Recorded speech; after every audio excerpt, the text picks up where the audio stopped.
জোরাদাহ তাহফিজুল কোরআন মাদ্রাসা, পথহারা মানুষের আলোর দিশা। জোরাদাহ তাহফিজুল কোরআন মাদ্রাসা, পথহারা মানুষের আলোর দিশা। জোরাদাহ তাহফিজুল কোরআন মাদ্রাসা, পথহারা মানুষের আলোর দিশা।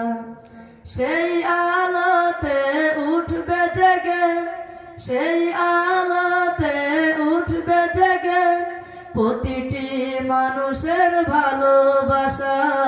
জোরাদাহ তাহফিজুল কোরআন মাদ্রাসা, পথহারা মানুষের আলোর দিশা। জোরাদাহ তাহফিজুল কোরআন মাদ্রাসা, পথহারা মানুষের আলোর দিশা। মারহাবা, মাশাআল্লাহ, জাযাকাল খায়র। সম্মানিত উপস্থিতি, অনুনয়